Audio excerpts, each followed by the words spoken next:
Morning students, welcome to online class Shanti Kush public school. सारे बच्चे अपनी बुक को ओपन करेंगे और चैप्टर निकालेंगे। आपका है द्वितीय खंड स्वास्थ्य रक्षा। इसका चैप्टर नंबर है आपका 21 गृह की स्वच्छता, जिसके बारे में लास्ट वीडियो में मैंने आपको बताया था और वर्क भी दिया था। आई होप आप लोगों ने कंप्लीट कर लिया होगा, ठीक है। और जिन बच्चों ने बुक नहीं ली थी उन्होंने ले ली होगी, और जिन्होंने अभी तक नहीं ली है वो अब जल्दी से ले लेंगे। तो चलिए स्टार्ट करते हैं। आज है आपका गृह स्वच्छता का विभाजन, ठीक है। घर की जो हम साफ सफाई करते हैं उसका विभाजन, यानी कि उसको हम कितने पार्ट्स में बांट सकते हैं या बांटा जा सकता है, ठीक।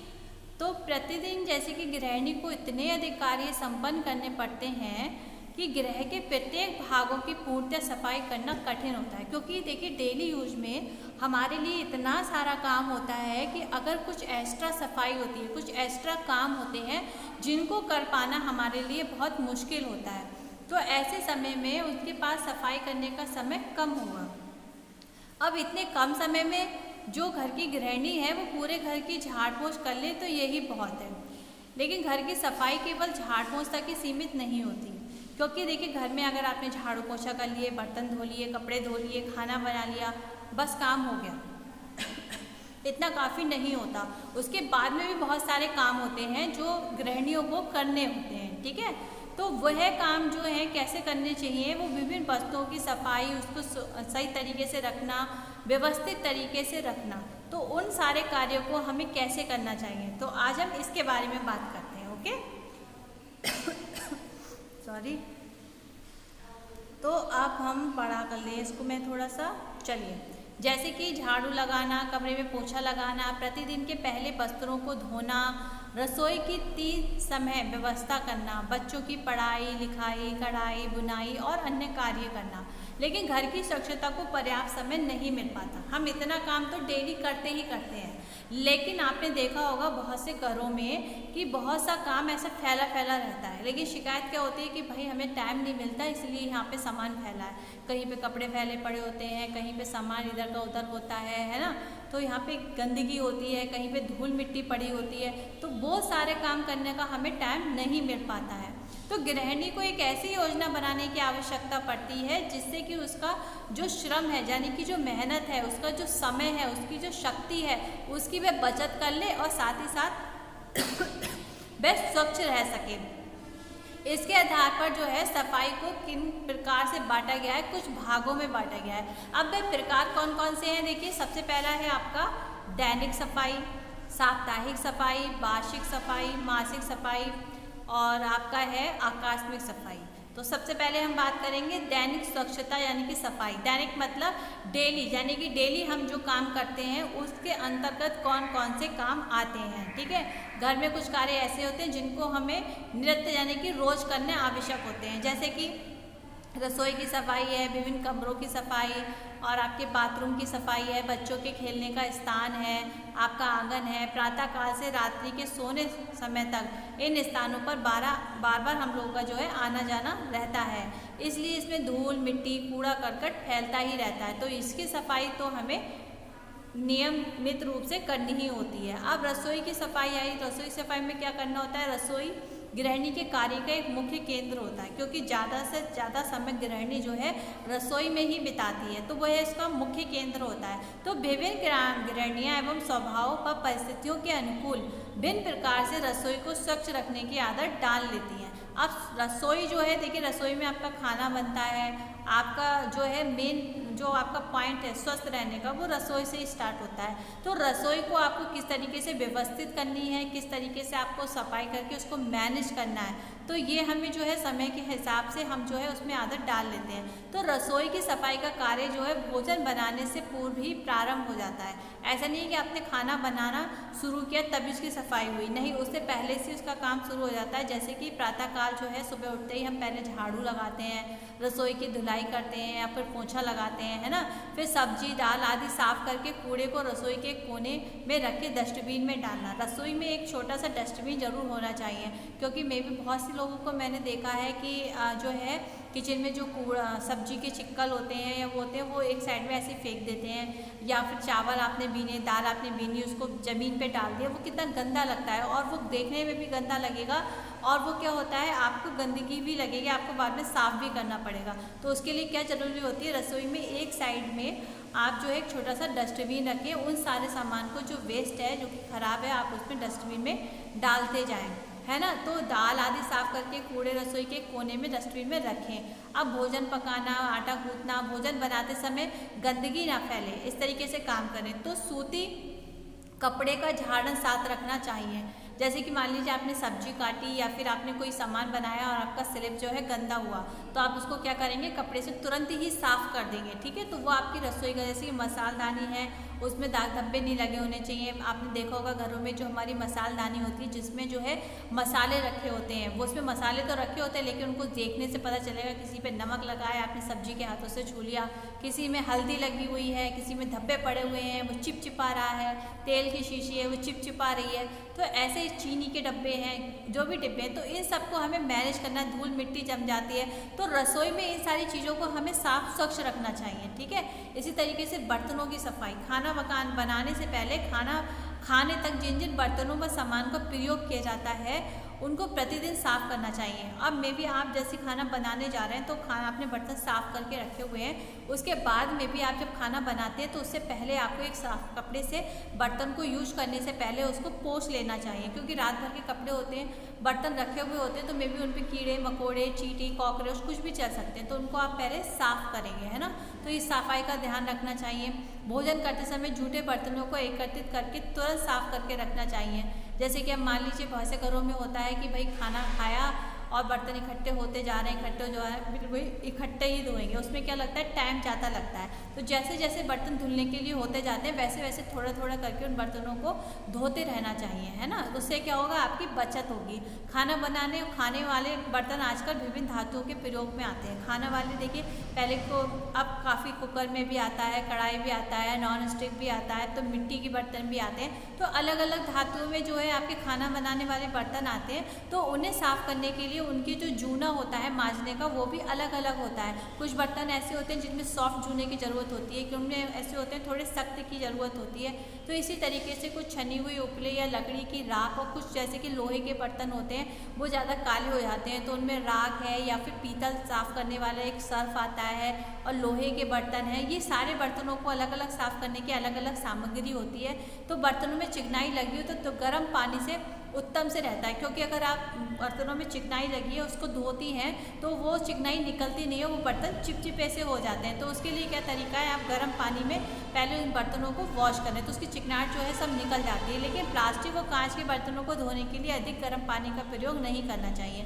अगर आप जो है प्लास्टिक धोएंगे तो उसका कलर उतर जाएगा, उसका कलर फेड हो जाएगा। प्लास्टिक को ज़्यादा गर्म करेंगे तो प्लास्टिक के पिघलने का डर रहेगा, और कांच का बर्तन अगर होगा तो उसका चटकने का डर रहेगा, ठीक है। तो जिन बर्तनों में नक्काशी यानी कटाव बने हुए हैं उन्हें विशेष सावधानी से धोना चाहिए। जिनमें नुकीले स्थान होते हैं या फिर जो कोई चीज़ पैने टाइप के होते हैं उनको सावधानी से धोना चाहिए। अगर आप स्पीड पे फटाफट बर्तन धो रहे हो तो आपका कहीं ना कहीं से हाथ कट हो जाएगा, ठीक है। तो इसी तरीके से आपका जो है मिट्टी या विम जम जाएगा, बर्तन रखने में गंदा लगेगा। अधिकांश घरों में एल्युमिनियम और हिंडोलियम के बर्तनों का प्रयोग खाना बनाने में किया जाता है। ये धातु तो कोमल होती है लेकिन इनमें निशाने छेद बन जाते हैं। इन्हें साफ करने के लिए गर्म पानी में तलहट की सफ़ेदी है, साबुन सोडे को डालकर इसमें खटाई या नींबू की 2-4 बूंदें डालकर ब्रश की सहायता से साफ करें। तो मुलायम जूने यानी कि नायलॉन के तारों का एक मुलायम सा आपने देखा होगा आता है, उसका यूज करें, मार्केट में मिलता है। फिर आपका स्टोव, चूल्हा, हीटर की सफाई।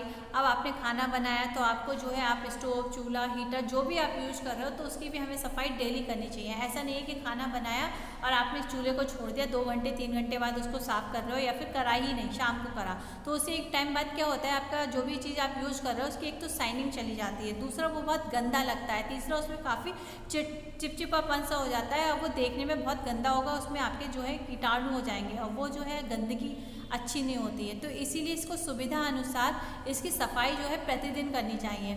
यदि चूल्हा मिट्टी का बना हो तो भोजन बनाने के बाद चूल्हे को ठंडा हो जाने पर पीली मिट्टी से यानी कि कपड़े में भिगोकर पोते आसपास कच्चा स्थान हो। आपने देखा होगा जैसे कि आप लोग गाँव में रहते हो या फिर गाँव के आप जाते होंगे तो आपने देखा होगा कि जब चूल्हे पे खाना बन जाता है तो उसके बाद में जब वो ठंडा हो जाता है तो एक कपड़े में मिट्टी जो है लिपी हुई होती है, तो उससे जो है पूरा चूल्हा जो है लीप दिया जाता है। फिर वो क्या लगता है, फिर वो सूख के एकदम नया नया जैसा हो जाता है। तो इसी तरीके से ये कच्चा स्थानों से साफ कर लें। यदि चूल्हा गैस द्वारा जलाया गया हो तो भोजन बनाने के लिए सर्फ के घोल से मुलायम कपड़े से साफ करें। बर्नर के छेद बंद ना हो इसलिए गैस धीमी करके भोजन पकाएं। अगर आप तेज गैस पे भोजन पकाएंगे तो उसके जो बर्नर के छेद होते हैं वो बंद हो जाते हैं, फिर उसमें जो है कार्बन आने लगता है। वो गैस जो है जब आप खोलेंगे तो एकदम से फैलेगी या फिर हल्की चलेगी या फिर रेड कलर का कार्बन टाइप का चलेगा, जो कि आपके बर्तनों को काला कर देगा। इसलिए गैस को थोड़ा धीमी करके भोजन पकाना चाहिए। यदि दूध, दाल, सब्जी, घी आदि गिर जाता है तो बाजार में बर्नर साफ करने का भी एक बुरुश या फिर सुई आती है, उसका आपको यूज करना चाहिए, है ना। फिर मिट्टी और गोले का तेल लगाकर भी आप इस जंग को हटा सकते हैं। स्टोव पर भोजन बनाने के बाद उसकी टंकी का ऊपरी भाग कटोरी को भली प्रकार साफ कर लें, अन्यथा कार्बन झड़कर भोजन या आसपास में गिर जाएगा। इस प्रकार पत्थर के कोयले की अंगीठी या फिर बुरादे की अंगीठी का प्रयोग होता है, तब भी इसकी स्वच्छता रखनी चाहिए। कभी भी गर्म अंगीठी को नहीं पोतना चाहिए, जो मिट्टी से पोता जाता है उसको गर्म को नहीं पोतना चाहिए। मिट्टी ठंडी होने पर ही पीली मिट्टी का पोता लगाएं। बुरादे की अंगीठी के चारों ओर राख जम जाती है, इसको साफ करने के लिए पुराने कपड़े का प्रयोग करना चाहिए। ठीक है, अब मैं ऊपर आ जाती हूँ। अब है आपकी रसोई के फर्श की सफाई।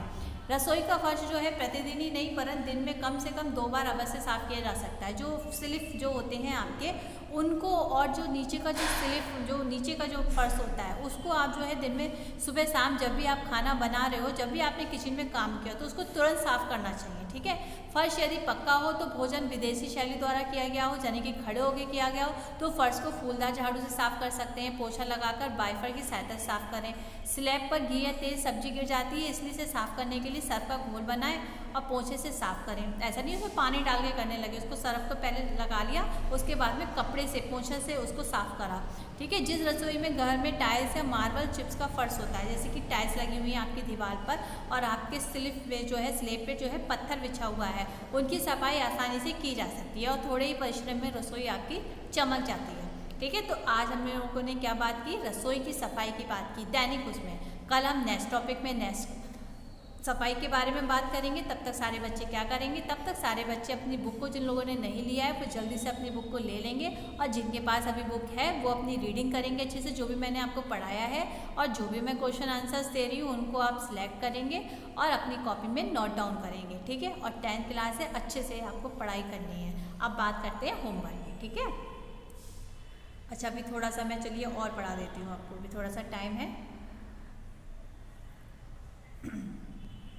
ये आया आपका, देशी शैली से भोजन बनाया जा सकता है। भोजन बनाने के उपरांत सामान को स्थान पर रसोई के आसपास के स्थान को सर्फ के पानी से तथा शेष भाग को साधारण पानी से भी साफ कर सकते हैं। काई न लगने पर इसके लिए फर्श ढालदार होना चाहिए। नाली पक्की हो, नारियल की झाड़ू का प्रयोग किया जाना चाहिए। धोते समय दीवारों पर छींटे पड़ जाते हैं तो मोटे पुरानी सूती कपड़े से रसोई के पानी को सुखाएं। नाली पर जाली अवश्य रखें, जैसे कि जूठन है, कूड़ा है, ये सब नाली के अंदर ना जाए। ठीक है, अब रसोई घर के कूड़ेदान की सफाई का भी हमें ध्यान रखना चाहिए, जैसे कि सब्जी, जल के छिलके, बची हुई थैली, बचा हुआ झूठा भोजन, डबल रोटी, ये सब हम उसमें डालते रहते हैं। अगर हम उसको सफाई नहीं करेंगे तो वो सारे डस्टबिन में सूख जाएंगे और वो उसमें बदबू आने लगेगी, उसमें आप देखें कि छोटे छोटे से कीड़े हो जाएंगे। इसलिए जो है कूड़े को या तो आप जो है डस्टबिन में किसी कागज़ में लपेट कर डालें या फिर डस्टबिन की दुर्गंध रहित उसको रखने के लिए उसकी डेली सफाई करें। ठीक है बच्चों, तो आज के लिए बच्चों इतना ही है। अब नेक्स्ट वीडियो में मैं आपको नेक्स्ट इससे आगे का पढ़ाऊंगी, साप्ताहिक स्वच्छता या फिर सफाई। चलिए अब मैं आपको होमवर्क बताती हूँ। ठीक है, अब आपको होमवर्क करना है बच्चों, आपको अति लघु प्रश्न करने। ठीक है, ये सिर्फ छोटे छोटे से होते हैं आपके, ये अति लघु क्वेश्चन आप अपनी कॉपी में करेंगे और कुछ आपके ये दिए हुए हैं, मैं इसको रोटेट कर दूँ। हाँ ये देखिए, ये मैंने आपको बहुविकल्पीय प्रश्न करा दिए थे कॉपी में। अब आपको अति लघु प्रश्न करने हैं। वार्षिक सफाई का अर्थ, गीली सफाई में किन किन वस्तुओं का प्रयोग किया जाता है, वैक्यूम क्लीनर किस काम आता है, पीतल के बर्तन व वस्तुओं को चमकाने के लिए पॉलिश में क्या क्या डालते हैं। ठीक है, ये 4 क्वेश्चन हैं आपके अति लघु, इनको अपनी कॉपी में करना है। ठीक है, और सारे बच्चे अपनी बुक को जल्दी से ले लेंगे क्योंकि आपके पास टाइम नहीं है।